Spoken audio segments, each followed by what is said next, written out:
At 6 o'clock local time, over Tambov, 43 Ukrainian drones were screaming toward the Progress missile factory. This is the most heavily defended airspace in western Russia, but somewhere west of the factory, buried beneath a set of railroad tracks that feed every supply line to Crimea, something had been waiting for weeks. The Russian crews had no idea they were about to win every single engagement this morning. Across Eastern Europe tonight. And that is exactly what Ukraine was counting on. The first contacts appeared on radar at 6:04. Then 6 more followed, fanning out across the northern approach in a pattern designed to light up every scope in the corridor simultaneously. These were UJ-22s, with an 800-kilometer range and a radar cross-section the size of a large bird. The price tag is $30,000. Cheap, disposable, and about to become the most expensive problem in Russian air defense. The Pantsir's PPI scope, that green rotating sweep you see in every submarine movie, was initially clean. 4 minutes later, the northern arc started blooming with contacts. 8 returns, then 12. The battery commander was already on the tactical net, calling out sectors to the adjacent crews. They were trying to deconflict targets before 2 batteries wasted missiles on the same drone. Or worse, both assuming the other one had. Who shoots what, and who holds fire? That coordination problem gets harder with every new contact on the scope. And by 6:04, there were more contacts than batteries to assign them to. The Zu-23 crews spotted them first. At treetop altitude, radar has to fight ground clutter for every return, but the human eye does not. The gunners heard them before they saw them. That high-pitched lawnmower buzz carrying across the frozen fields. Then, shapes appeared over the tree line. The gray airframes were barely bigger than a dining table, skimming the canopy at 200 clicks, or about 125 miles per hour. At that speed and altitude, each one was visible for maybe 5 seconds before it was past your position and someone else's problem. The gun crews were tracking on iron sights and muscle memory, while the Pantsir radars were still sorting contacts from ground scatter. The Pantsir S1 you see here is Russia's answer to the drone swarm. It is a mobile system carrying 48 TKB-1055 mini-missiles at $170,000 each. Think of it as the most expensive fly swatter ever built. In seconds, the 92N6E search radar, that rotating dish on top, scans the sky in 3-second sweeps, painting everything within 30 kilometers. The moment it tags a contact, the system hands it to the 10ES1E fire control radar, the smaller fixed array underneath. This locks the target with millimeter precision and calculates an intercept solution. From first detection to missile launch takes 14 seconds, faster than most people can parallel park. But that is under ideal conditions. The UJ-22s were coming in at treetop level, which means their radar returns were blending with ground clutter. Buildings, tree lines, and terrain features all bounce signals back at the same frequencies. At those altitudes, the search radar's effective detection range drops from 30 kilometers to roughly 12, and the fire control array has to filter a drone signature from the noise of the earth beneath it. It is like trying to hear someone whispering your name in a crowded restaurant. At 6:05, the first TKB-1055 left the rail, crossed 3 kilometers of airspace, and turned $30,000 worth of Ukrainian drone into confetti. The second UJ-22 went down. The third, 12 seconds later, was also down. The system was doing exactly what Moscow paid billions for it to do. The only problem was that Russia was spending a Porsche to shoot down a go-kart. And when the math is that lopsided, the side with the go-karts does not need to win a single engagement. They just need to keep showing up. There were 48 missiles in the tubes at 6 o'clock. By 6:10, only 31 remained. By 6:15, there were only 19. The UJ-22s were arriving from multiple vectors now, north, northeast, and northwest. They were staggered just far enough apart that each battery had to engage them one at a time, taking 6 seconds per engagement. Detect, classify, decide, fire. Then do it again while the magazine counter ticks down like a shot clock. A Pantsir covering the northern sector tracked 2 UJ-22s simultaneously and fired on the closer one. It watched the second glide untouched toward the factory. The battery to the east had 8 rounds left and 3 contacts of its own. The corridor was hemorrhaging missiles faster than it was taking out drones. Every crew in the network knew it, and they were playing right into Ukraine's trap. 200 kilometers east, a fuel train was scheduled to roll through Kochetovka 2 that afternoon. The air defense crews did not know it, but they were not just protecting a factory. They were protecting the only thing keeping a phone under those tracks from ringing. And reloading was not an easy option. A Pantsir cannot swap magazines in a field the way a soldier swaps a rifle clip. It needs a dedicated Kamaz transport loader truck, a crew of 4, and roughly 20 minutes with the system completely offline. The radar goes dark, the launch rails are exposed, and the vehicles are defenseless. Even if resupply was staged behind them, the moment a crew starts reloading, they are a sitting duck with 65 tons of missile fuel bolted to the chassis. In the middle of an active swarm, going offline for 20 minutes is the same as going offline permanently. As the drones kept coming, one question kept coming up from the Russians. Why? Unknown to them, the drone does not need to survive. It needs to be seen. Its radar cross-section is tuned to sit right in the Pantsir's detection sweet spot. It is visible enough to trigger an automatic lock and slow enough to guarantee a full engagement cycle. That is not a design flaw. That is the entire point. A stealthier drone might slip through, but it would not drain the magazine on its way. As the Pantsers fired away, Zu-23 gun trucks scrambled to fill the gaps. These are twin autocannons bolted to a flatbed. They fire 800 rounds per minute, effective out to about 2.5 kilometers. The engagement geometry was brutal. A UJ-22 at treetop level, going 200 clicks, gives the gunner maybe a 4-second window. Holding a lead on it is about the same as trying to shoot a garbage bag blowing across a motorway. One gun caught a UJ-22 head-on and shredded it. Another burned 40 seconds of sustained fire to clip a wing. The barrels were glowing cherry red. Those barrels are rated for about 600 rounds before the steel starts warping. And 40 seconds of sustained fire blows past that limit in the first 15 seconds. After 2 engagements, the gun is either shooting crooked or needs to cool down before it cooks off a round in the chamber. By 6:20, 12 UJ-22s were down, and over $2 million in ordnance had been spent. The total damage to Ukraine was $360,000. Every engagement was technically perfect. Strategically, it was a catastrophe. Then at 6:25, new signatures pushed through the UJ-22 screen.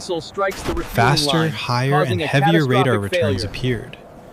These were not just decoys on lawnmower engines. These were A-196 Luti drones with a 1,000 kilometer range and a 75 kilogram warhead. That is enough to flatten a factory floor. And here is the detail that turns this from a bad morning into a masterpiece of operational planning.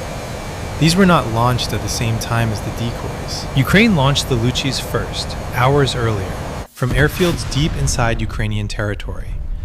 The decoys launched second, from staging areas much closer to the border. The decoys had less distance to cover, so despite being slower, they arrived first. The Ludus, faster but with hundreds of extra kilometers to fly, arrived 20 minutes behind them. They walked through an empty corridor that the decoys had already drained. That kind of synchronization across hundreds of kilometers of airspace does not happen by accident. Someone with a high degree of expertise worked out exactly how many UJ-22s it would take to exhaust the Pantsers. They added a margin and built the entire operation around a magazine counter hitting 0 at the right moment. 15 kilometers out, the first Luchi was closing at 190 knots. At 12 kilometers, a second appeared on the scope, hugging the terrain from the southwest. 10 kilometers, a third. The Pantsir crew saw them coming and did the math that nobody trains you for. One crew tracked a Luti for 6 seconds without firing. They had 3 missiles left. Another Luti was right behind it, and a third was closing from the southwest. They let the first one through. They watched 75 kilograms of high explosives sail toward the factory with nothing between it and the target except air. They let it go, because the alternative was worse. If they fired the last 3 missiles, they would sit empty while the rest of the morning happened around them. Down the corridor, another crew faced the same equation. 2 missiles, 3 contacts. They fired once and connected. The second Luti sailed past. The third was not even tracked. Every battery was making the same impossible choice. Shoot and go dry, or hold and watch a warhead fly past your position toward the thing you are supposed to protect. Then at 6:35, a Lucci pushing toward the factory began to drift. Its GPS was locked and its course had been steady, but it started sliding. This was not battle damage or a malfunction. The coordinates on its flight computer were sliding sideways 3 degrees, then 10. Another Luti, from a different vector, showed the same drift. A third stopped responding to its flight plan entirely and drove itself into a plowed field at 200 kilometers per hour. No rounds were fired, no intercepts were made, and there was no sound at all. Just contacts drifting off the scopes and vanishing one by one. Something was out there that did not use ammunition and did not generate a radar signature. It had been running since before the first UJ-22 ever crossed the border. The R330 Gitel you see here does not look like much. It is a Ural truck with a trailer full of antennas, parked near the factory since before dawn. No missiles, guns, or moving parts are visible from the outside.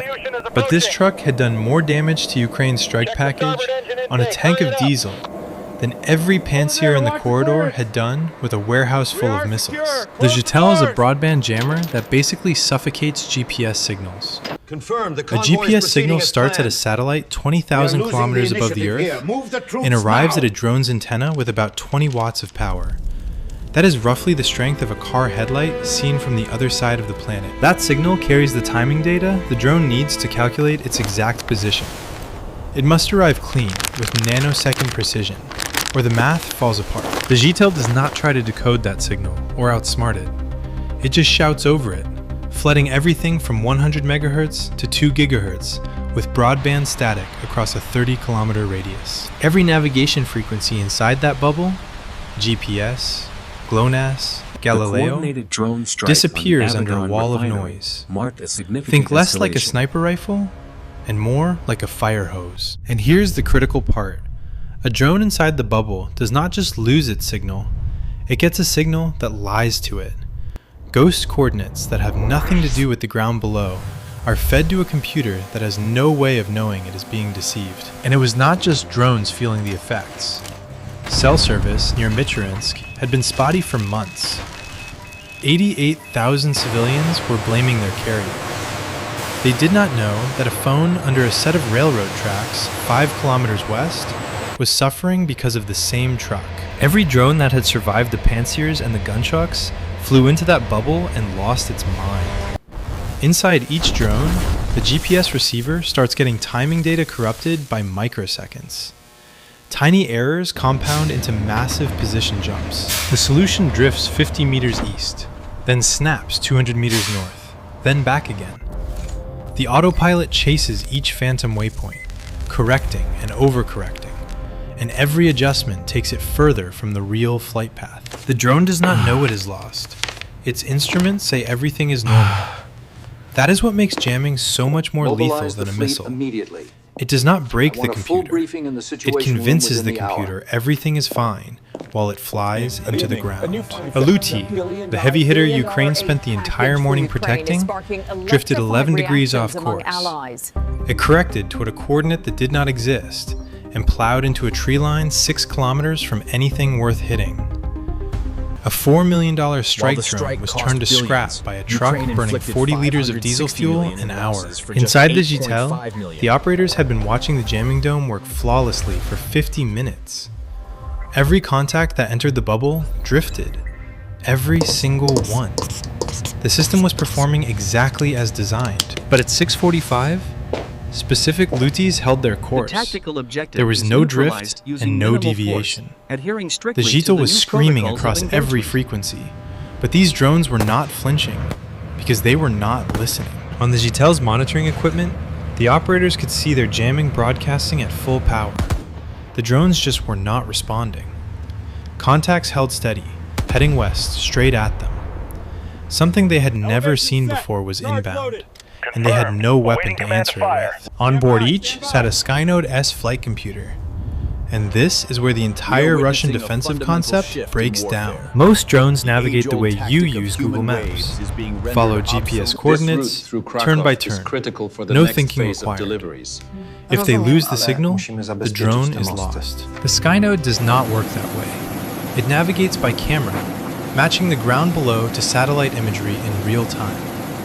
It reads roads, rivers, and tree lines the way a bush pilot reads landmarks through the cockpit window. Before launch, the drone's memory is loaded with a strip map of satellite photos along its entire flight path. In flight, the downward-facing camera compares what it sees to what it expects to see. It calculates position from visual features with no external signal required. Inertial measurement units, IMUs, back it up from underneath. Gyroscopes and accelerometers dead reckon off the drone's own momentum, corrected by the camera every few seconds. You cannot jam a camera. You cannot drown out a gyroscope. These drones flew through 30 kilometers of broadband jamming, the way a deaf man walks through a rock concert. The entire Russian electronic warfare doctrine is built on the assumption that drones need satellites to see. The Skynode does not. And they were not heading for the factory. On the scopes, their course lines were converging 5 kilometers west, on something else entirely. 8 kilometers out, the nearest Pantsir was dry. There was nothing left in the tubes. The gun trucks were 10 clicks east, 8 minutes away from a flight that would be over in 90 seconds. 6 kilometers. 5. A single contact held a perfect course through 30 kilometers of noise. No drifting, no deviating. The GTOL operators had just watched 30 drones get lost inside their jamming bubble.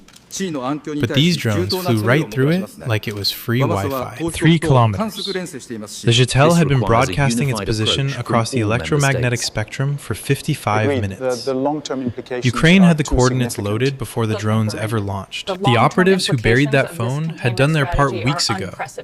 Now, the only thing between them and a completed circuit was a truck with an antenna. 2 kilometers out, the Skynode's cameras locked onto the truck chassis, an exact match to reference imagery. At this range, the flight computer transitioned from terrain matching to target recognition. The camera stopped comparing landscape features and started searching for a specific shape. The truck, the trailer, and the antenna arrays were a one-to-one match against imagery loaded before takeoff. The most defensive air defense asset in the Tambov corridor had 30 kilometers of range, but 0 weapons to shoot back with at close range.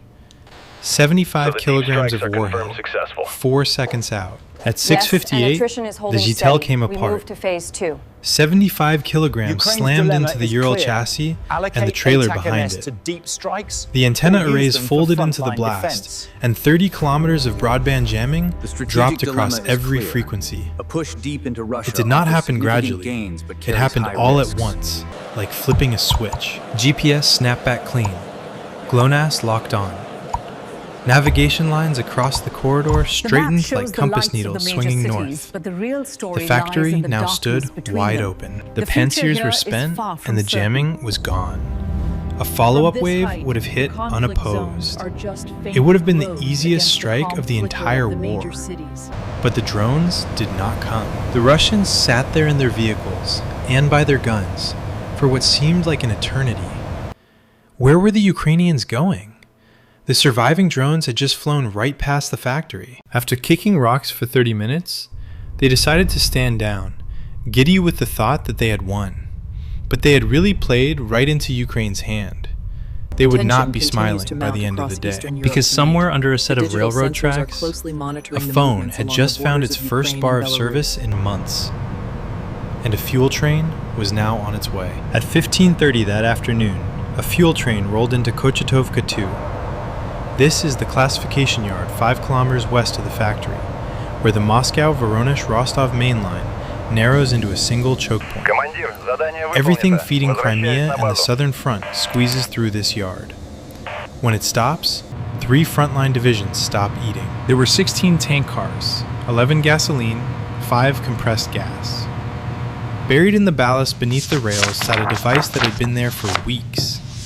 It was a mobile phone wired to a detonator, invisible from the surface, waiting for one thing: a single bar of service. That is all a phone-triggered IED needs: a single successful connection to the nearest cell tower. It does not need a call to be answered. It just needs a signal strong enough to complete a handshake. For months, it could not get one. Cell service near Michurinsk had been terrible since the Zhitel set up shop. Calls were dropping and texts were stuck in outboxes. It was the kind of thing 88,000 people blamed on their carrier and forgot about. But it was never a carrier problem. The Zhitel's jamming does not read uniforms. That wall of noise from 100 megahertz to 2 gigahertz buries everything: GPS, GLONASS, and every cellular band a phone needs to reach a tower. GSM 900, GSM 1800, LTE, it all goes down inside the bubble, including the phone under the tracks at Kochetovka 2. At 6:58 that morning, the Zhitel became a bonfire, and the bubble popped. It was not just GPS that came back. Every cellular band across 30 kilometers opened for the first time in months. At 15:34, someone placed a call. The rail cracked beneath the fourth car and the train started folding. Cars left the tracks in sequence, couplers wrenched apart, the whole consist jackknifed at 60 kilometers per hour. Tank walls ruptured on impact. 11 cars of gasoline found open air. The fireball climbed 1,000 feet over Michurinsk. Smoke rolled across the countryside for kilometers. The heat was so intense, it pushed firefighters back from the perimeter before containment was ever possible. The single-track choke point feeding Crimea and the southern front shut down. The supply line for 3 frontline divisions stopped moving. The entire operation, 43 drones, 58 minutes, millions of dollars. All of it was to get that one bar of cell service to a device under a rail line. If you like this video, then we think you will love this one of Ukraine blowing up a dam. Bye for now.